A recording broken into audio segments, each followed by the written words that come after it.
Ending background checks. Joining us now, member of the House Armed Services and Intelligence Committee, Republican Congressman Mike Turner of Ohio. He has come out in support of restricting military-style weapon sales, magazine limits, and red flag laws following the mass shooting in Dayton, Ohio. Also with us, associate editor of Commentary magazine and MSNBC contributor Noah Rothman. So Congressman, we just tried to summarize your view on some of these issues that more and more Americans, more and more Republicans are supporting. Why don't we let you actually speak for yourself and tell us what your views are? Well, thank you. I think if you look at the tragedy that occurred in Dayton, Ohio, where you had a mass murderer who passed background checks, he was able to buy his weapons after having completed background checks, where all of the normal stories that we hear after these events surfaced later, where friends and others indicated that there were signs where he had openly said he wanted to be a mass shooter.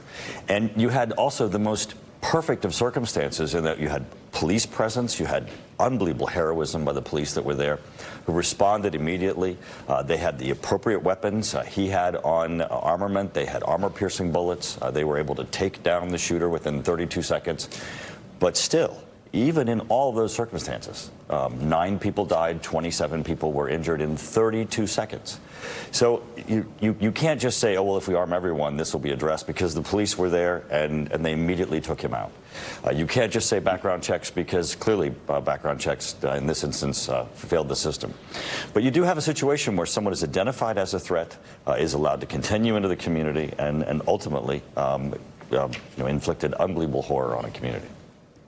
And so many people are talking about these red flag laws. Even David French, who certainly has been a strong advocate for Second Amendment rights, even more than me on issues regarding background checks and military-style weapons. He talked about these red flag laws. A lot of very respected conservatives have. I'm wondering if you're starting to sense among Republicans a bit of a shift, especially when you look at the polls. Do members of Congress, Republican members of Congress, recognize that almost 9 out of 10 Republicans across the country support expanded background checks, that a majority of Americans support a ban on military-style weapons, and also, of course, a majority of Republicans support these red flag laws? Well, I think this is a bipartisan issue, because even now you don't see on the Democrat side them bringing forth military-style weapon bans at this point. Nancy Pelosi's been Speaker now, in over a 5-year period, off and on, and has not brought forth that type of legislation. But I think the shift that we're seeing is a result that we're seeing a shift in what's occurring. If you'll recall, if you look at this from a historical basis, when the original assault ban went into place under Bill Clinton, it went into place because our police were facing these weapons and did not have the appropriate protection. They were being outgunned, if you will. And that was in place for 10 years. By the time that it expired, the circumstances had changed. Our police had been appropriately equipped. But people did not have the concern that we see now, that these weapons being used not against our police and our police being outgunned, but just our ordinary citizens. That shift, that concern of what is happening to American values, that an individual could use a weapon against people that they do not know and cause unbelievably horrific damage and an unbelievable impact to a community. I think that's what's causing the shift, and I think it's appropriate. Congressman, Dayton is in your district. So 2 questions. First, just give us an update. What is the healing process like after a tragedy like this? Well, thank you for asking that. Whenever this happens to a community, the entire community feels it. I mean, this was our entertainment district, our restaurant and community district, our historic area. So there were thousands of people that were down there, including my own daughter. And so if you think of the multiplication of the thousands of stories of people who were touched, and then the community itself, where it impacts the spirit of the community. I got to give Dave Chappelle credit. He hosted a concert down at the event. 20,000 people came. We reclaimed the space in the area as the community. But I think with any community that goes through this, they really do feel it deeply. It certainly hits the spirit of the community.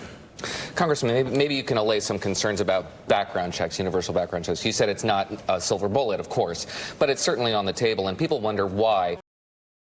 given its 85-90% support, it has not happened. The concerns, as I understand them, are taking the Manchin Toomey example. For example, if a sale goes to a private individual who you know, it's not advertised online or in print, then you can go ahead with that sale without registering as a federal seller. To do that, to force that to become a federal seller, a lot of those sales would still go through, absent the federal check, and then all of a sudden you have a lot more illegal weapons in the population than you had before.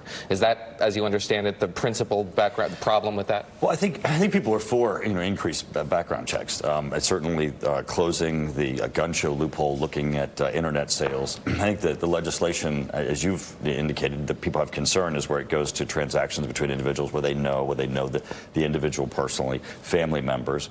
But I think in this instance, it really is going to take the president to step in, and he's going to apparently this week, and indicate what he's going to support, because people don't want to keep sending legislation through that doesn't have a chance for passage. This is a time where I think the American people have a grave concern about what's happening in their communities, and this is one where if we do come together as a bipartisan basis, if the president says what he's willing to support, then legislation can be fashioned that becomes law and not merely just partisan debates and lobbying of bills. Congressman, I think the fact that Dayton has shown a model for healing is something all of us salute.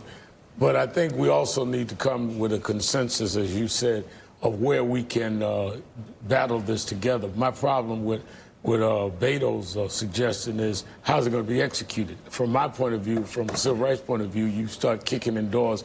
I'm going to get 500 complaints a week that I was profiled. So what can we do to move your party and the president towards some kind of mid-ground to deal with this? Because Americans of all backgrounds are concerned. I don't think we need to go to the extreme, but we need to do something and something right away. Right. Well, I think his comments certainly were concerning. I mean, I support the Second Amendment, and I think even with the Second Amendment, we've recognized that there are limitations to the Second Amendment. You can't have a tank. You can't have a machine gun. It really is just a technology issue. Where are we going to have the debate as to where that limit occurs? And I think now that we're having in civil society these mass murders, that we need to address also the issue of mental health, the issue of how do we identify these individuals, what happens in the virtual world, where these people are clearly receiving training. They're all behaving in a manner that's very similar when you watch the videos. My daughter said, watch the videos. They are all behaving in the same manner. Clearly, this is something that's happening in the virtual world that we need to address. But it's both parties. I mean, there's not legislation passing from Nancy Pelosi on military-style weapons at this point. I think it's going to require a bipartisan discussion, and I think the president, hopefully this week, is going to take that opportunity to help fashion the discussion so we can say, what can we do on a bipartisan basis, and let's do it right away.